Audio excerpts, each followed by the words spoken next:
Tudo é lindo numa mulher. Tudo é lindo numa mulher. Tudo é lindo. Tudo é lindo numa mulher.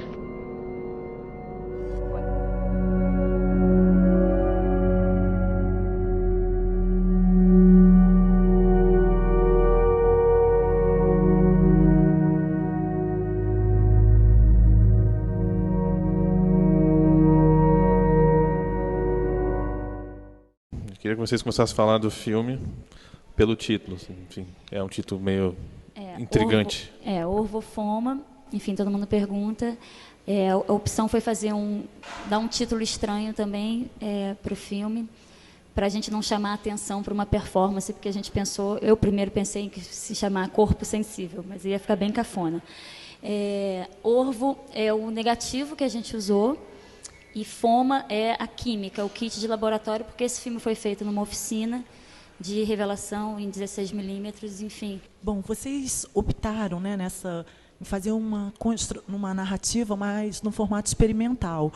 E aí eu queria que vocês falassem um pouco assim sobre essa opção, né, do filme, e como que se deu essa construção? Foi uma construção que estava pensada desde o roteiro, ou esse aspecto foi ganhando força mais na montagem? Queria que vocês falassem um pouco, tá? Nasceu, na verdade, de uma forma bem espontânea, porque tinha que ser muito rápido, né? Uma semana de oficina, então tem que ser bem dinâmico. Ou seja, a gente não teve assim, escreveu um roteiro, pensou cena por cena. A gente pensou no que fazer enquanto ação, e daí pensou, a gente vai usar PB ou vai ser colorido, né? Mas em coisas mais práticas do que em termos de um projeto, né? Porque foi um filme feito em uma semana mesmo. Então, acho que, enfim, eu tinha essa questão do meu visual, de eu estar sem cabelo, e queria trabalhar isso numa forma uma catarse, assim, queria fechar logo essa história. E comentei isso com Lia, que queria fazer uma coisa corporal. E Lia falou, bom, eu também tenho uma onda parecida com cabelo, um projeto de chapinha. Então a gente meio que achou que combinava e, enfim, e foi indo. Uma coisa que o Gustavo Ian e a Melissa, que fazem essa oficina ao redor do mundo, eles dizem que a película é mística e que não capta só a luz. E a gente levou esse material para o laboratório, que a gente estava achando bem babaca, meio cafonão, que a gente tinha feito. E na hora de revelar, o kit Foma se mostrou incompatível com o negativo Orvo e deu um defeito. O fixador começou a lavar a imagem. A gente tirou do tanque e pingava. A gente passava a mão, saía a imagem. Era uma coisa assim super forte, triste. Eu e Lia, tipo, tava ruim, mas não era para perder, né? E aí 8 pessoas segurando e secando e soprando e coisa enfia em outro revelador. E acabou trazendo essa coisa, né, assim, derretida, meio réptil na imagem, que eu acho que foi o que salvou, porque se tivesse limpo e perfeito, eu acho que não seria tão interessante. E a gente brinca que é um filme sobrevivente, né? Porque ele realmente estava se perdendo. Se não fosse um trabalho conjunto de salvamento e um amor que a pessoa tem quando trabalha com esse tipo de material, né, que é a película, assim, por mais que a gente não tivesse achando que tinha abafado, arrasado, a gente não queria perder, né? Então foi meio desesperador e depois se mostrou o mais lindo, assim, a parte mais feliz mesmo de tudo foi todo aquele pânico assim na hora de revelar.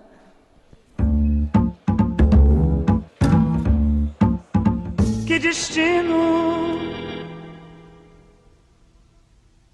oh maldição, manda em nós meu coração, um do outro assim perdido. Somos 2 gritos calados, 2 fados desencontrados, 2 amantes desunidos.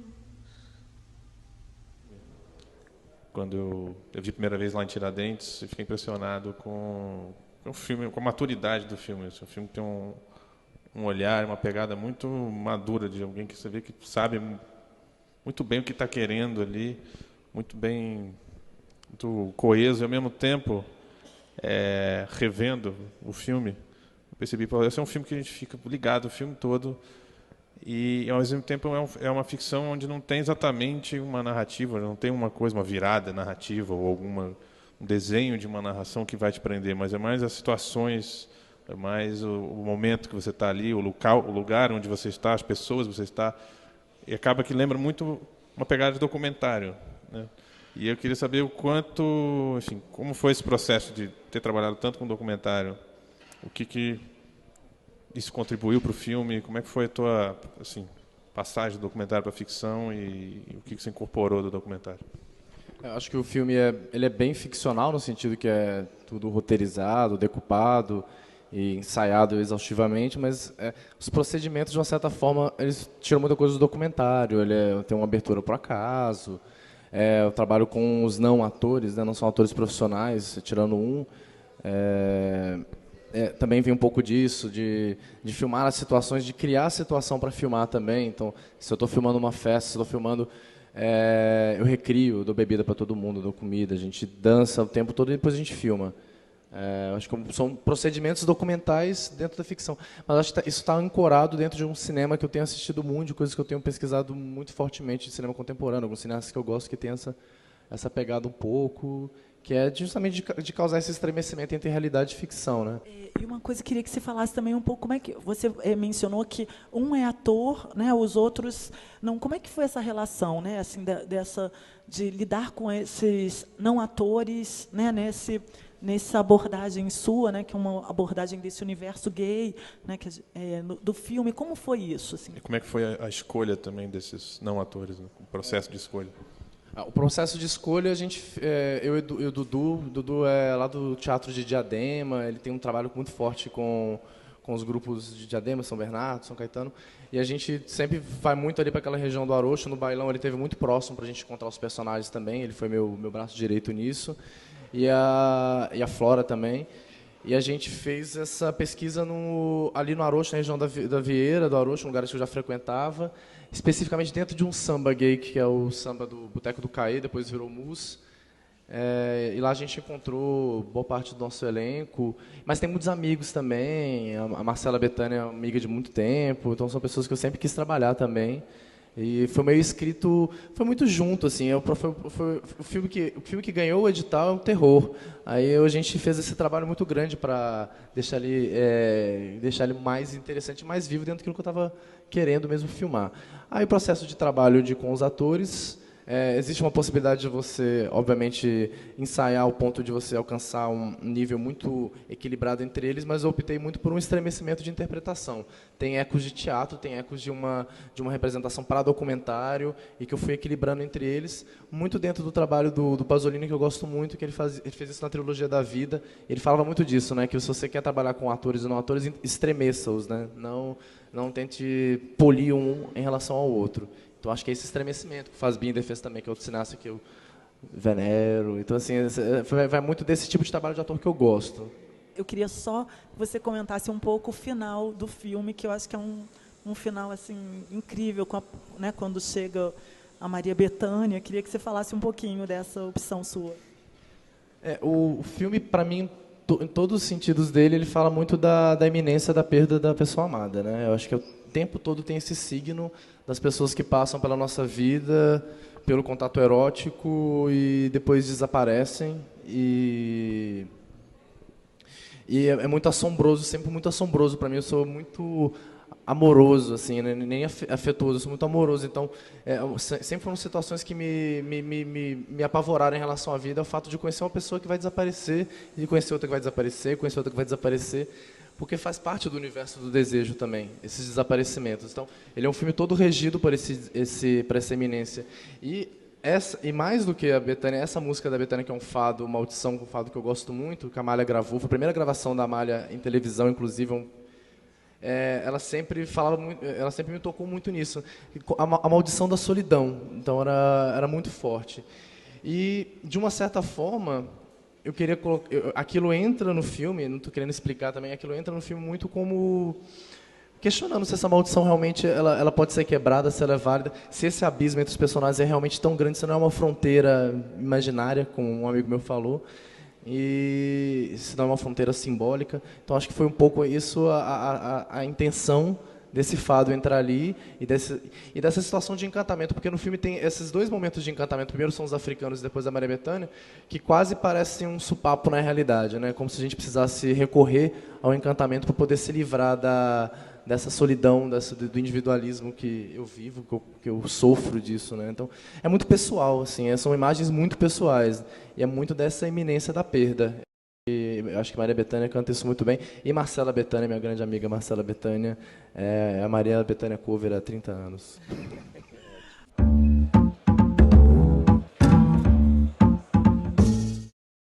Por que eu nasci? Seus pais treparam, velho. Por que eles treparam? Sei lá, meu irmão, os dois estavam bêbados, coisas acontecem, velho. Qual que é o sentido da vida? Você quer saber disso, velho? Porque minha vida não fez o menor sentido.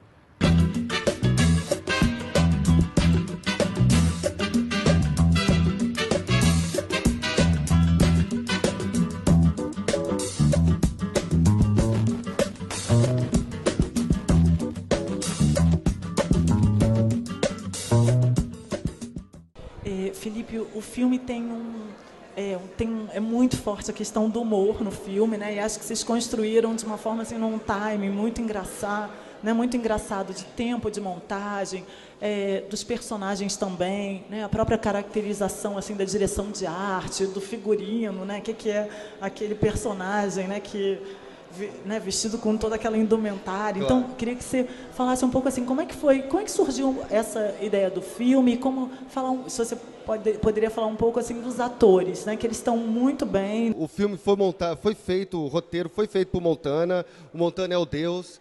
Ele está ali super natural, é ele ali, aquele mau humor, ele é aquele mau humor diário mesmo, ele acorda daquele jeito, fala aquele palavrão todo. O Edu é um ator que a gente trabalha muito, faz já alguns filmes nossos ali em Brasília. Cara, ele encarnou e para ele foi difícil pra caramba, porque aquela fantasia pesada pra caramba, entendeu? É bem pesada e o filme é todo andando, né? Ele está sempre andando, né? Sempre para chegar em algum lugar que nunca chega, né? E ele mandou super bem, o Edu, tanto que num dado momento da montagem do filme a gente pensou, cara, vamos botar o nome do filme de Frango, cara, porque ele está super bem, sacou? Vamos botar o nome do filme de Frango, porque ele tá super legal. Então, assim, foi esse casamento, essa dobradinha dos dois ali, o Montana naquele mau humor dele, o Edu naquele sarcasmo, enfim. Foi bem legal. E a ideia do filme é fazer a galera rir mesmo, sair do cinema como eu acho que foi, né? Deixar as pessoas felizes, né? Até eu apareço no filme ali, porque a ideia ali porque na ideia do nosso mundo fora, né? Depois que morreu, os engravatados estão capinando, né? São os políticos. A gente, querendo ou não, é de Brasília, tinha que fazer também uma piada nesse sentido, né? E ali eu engravatado, político ali capinando, entendeu? Enfim. Queria que você falasse também um pouco, que você falou agora rapidamente, que eu observei no filme Por Onde o Deus Passa, né? Tem todo um grafite, umas paredes que provavelmente foram feitas para o filme, né? Como é que foi isso? Porque ele está passando e aquelas imagens, né, desenhadas, elas dialogam com toda a história do filme. Como é que foi esse trabalho, assim? A ideia era, porque no nosso mundo que morreu, porque aquilo ali não é o céu, tá? Aquilo ali é um mundo qualquer, que o Frango encontrou Deus e está andando. Brasília é muito característica, né? É difícil você andar na rua, que nem esse aqui em São Paulo, nas grandes metrópoles, as pessoas andam na rua, né? Brasília, as pessoas usam muito carro. E Brasília é muito característica, né? Então a gente encontrou pontos que as pessoas andam por Brasília e resolvemos trazer um pouco, como você falou, conversar com o filme, né? Então foi proposital o grafite ali, numa estética mesmo, de opção de direção de arte.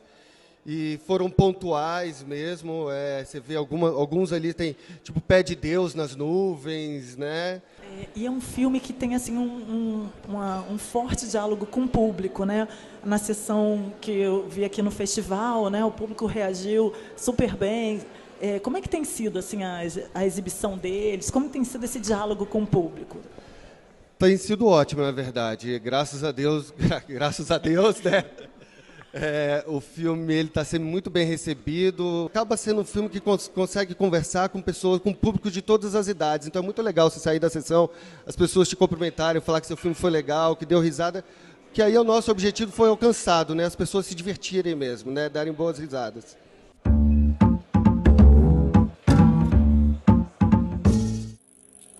Eu sou cowboy. Sou mais conhecido como cowboy mesmo. E cada um tem seu preço. Quando o cara é ruim, eu cobro pouco. O cara merece morrer. Entendeu? Agora se o cara é pai de família, né? Dá dó de matar o cara, então. Mas é trabalho, a gente vai matando o cara por dinheiro. Entendeu? Pô, mas esse cara faz tudo isso só com o braço. Faz muita coisa que tem gente que 2 braços não faz. Bom, eu queria começar perguntando para o Tarcísio, assim, como é que surgiu a ideia do filme, né? Pois então, há 2 anos atrás eu estava fazendo um trabalho em Parintins, era um documentário para o Ministério da Saúde, e nas horas vagas, no momento de diversão, a gente conheceu o cowboy. E eu fiquei encantado com a figura dele, foi um encontro muito mágico, assim. E aí nós íamos ficar mais 2 dias na cidade. Aí eu disse, eu preciso fazer alguma coisa com esse cara, preciso levar a imagem dele daqui, né? Roubar a imagem dele daqui. E aí, junto com o Felipe Sabugosa, que é o fotógrafo do filme, a gente começou a pensar num roteiro. E aí o roteiro surgiu num dia, no segundo dia a gente gravou a cena, que é um plano sequência, e foi rodado uma única vez só existe esse plano.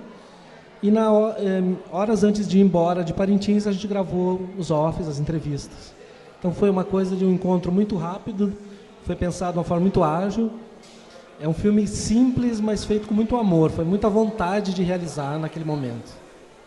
É um filme simples, mas eu acho que ele é muito instigante do ponto de vista assim, da narrativa cinematográfica, né? Porque a gente começa ouvindo aqueles offs e eu acho que é um filme que vai passando a perna no espectador, né, por vários momentos, que você não sabe se aquele momento inicial daquele personagem que vem narrando é aquilo, né, ele é um matador, quem é esse personagem que está ali.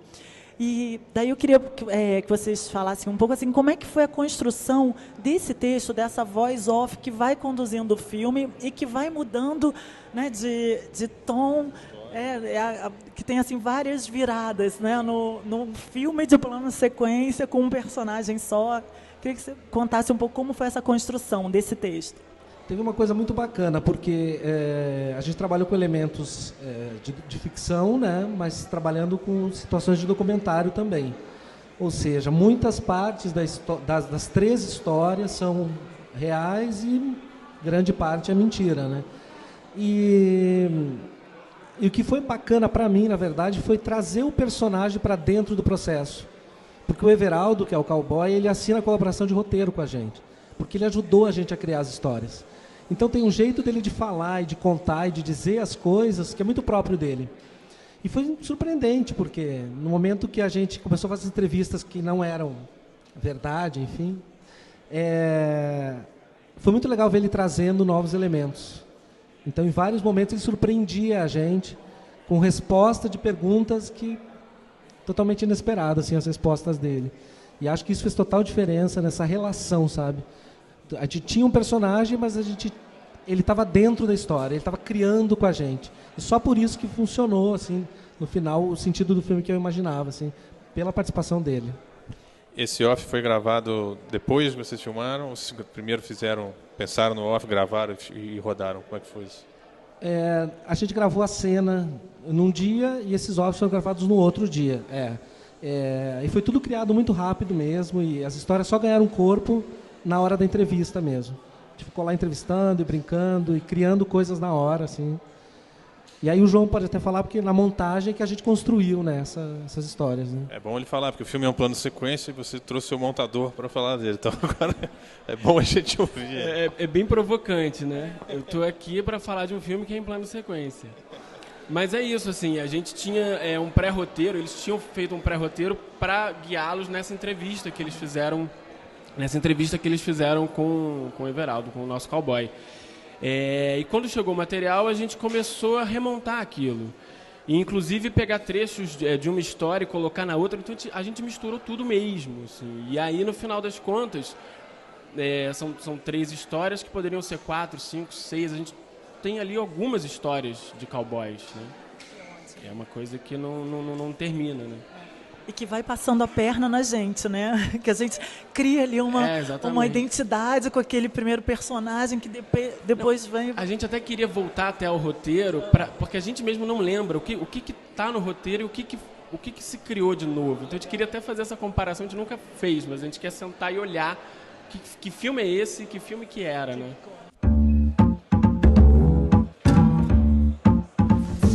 Eu quero orar por você. Você está precisando de Jesus. Você está precisando consertar a sua vida com Jesus. É isso que você está precisando. Você está precisando voltar para Jesus. Você está correndo perigo e risco. Mas o Senhor Jesus está aqui para te dar uma vida nova. Se você quer, venha à frente em nome de Jesus. Eu vou orar tanto você que está vindo aqui, como você quer ir na tua casa, ou no teu escritório, ou numa penitenciária, ou num leito de dor. Você está dizendo, eu quero entregar minha vida a Cristo Jesus. Perdoa meus pecados e me receba. E me receba, e me receba, e me receba. Bom, Torquato, queria começar perguntando um pouco sobre o título do seu filme, né, o Icoeté, o que isso significa.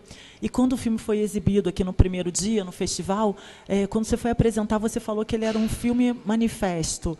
Né? Então, queria que você já trouxesse um pouco do porquê desse filme, falando um pouco... Né, por que você fez esse filme e também relacionando com o título e um pouco dessa sua fala. Bom, eu vou entregar o leite. É muito bom que as pessoas pesquisem isso, vão atrás. E Coeté é uma palavra em tupi e significa honra. Não vão ter que procurar. Na verdade, uma coisa que me inquieta muito na sociedade brasileira é essa incapacidade das pessoas expressarem a revolta. Né? As pessoas são muito adestradas e eu percebo isso no dia a dia, né? Numa fila de banco, alguém que chega a tomar frente, ou a coisa que não funciona e as pessoas continuam passivas, ninguém se revolta. Quer dizer, na política, se a gente olha a sociedade brasileira como toda, há uma passividade. As pessoas interiorizam suas revoltas, mas não expressam isso coletivamente. E isso me inquieta profundamente. Daí surgiu essa ideia de filmes curtas, manifesto. Tá? Você mesmo falou, né, na sua apresentação, que você faz um cinema de concisão, né? A gente vê, eu conheço muitos dos seus filmes e vejo neles planos muito bem pensados. Então, como é que foi o trabalho na construção desse filme e também pensando muito assim em termos do som, né? Eu acho que tem ali, eu vejo cada plano muito pensado, né? Com um sentido muito forte no filme e um som muito preciso, né? Para expressar o que você quer dizer ali no filme. Você podia comentar esse processo seu de construção? Tá. A primeira coisa veio como uma coisa que baixou na minha cabeça. Eu não conheço aquela realidade. São remanescentes dos potiguaras, no litoral norte da Paraíba. Eu mal conhecia, ia para lá para ter umas praias lindas, eu ia para essas praias para veraneio ou passar fim de semana. Quer dizer, eu não conhecia a realidade desses remanescentes dos potiguaras. E me veio essa ideia, praticamente formatada, né? Quando eu cheguei lá e coloquei isso para o cacique da aldeia, né? E aliás eu utilizei um próprio morador lá da aldeia para fazer o personagem. Ele se dispôs, tinha o tipo físico, biotipo ainda dos potiguaras. Quer dizer, eles no início do século XX eles receberam muita influência dos retirantes do sertão que vieram para o litoral e houve uma miscigenação. E durante esses 5 séculos de ocupação portuguesa e europeia na região, houve uma completa aniquilação da cultura deles. Então, aquela região, praticamente você não vê mais nenhuma referência, a não ser o toré que eles eventualmente dançam, mas o resto tudo foi completamente destruído em termos de cultura, né? Então, esse processo, quando eu contei para o cacique da aldeia, ele disse, pô, isso aí é a realidade da gente, e exatamente como é. Eles têm terras, ainda um resto de terras, há uma ocupação avançada dos usineiros sobre a região, né? É intolerante, né? É implacável. E sobre essa construção da estrutura sonora do filme, é uma coisa que eu tenho plano a plano, muito calculado. Isso é uma coisa. Tem uma frase, eu acho que é de Frank Lloyd Wright, que dizia: Deus está nos detalhes, né? Então esse preciosismo, esse cuidado com o detalhe para dar a consistência, o volume, a firmeza da coisa, e sobretudo quando você está tratando de síntese, eu acho que é capital, é fundamental.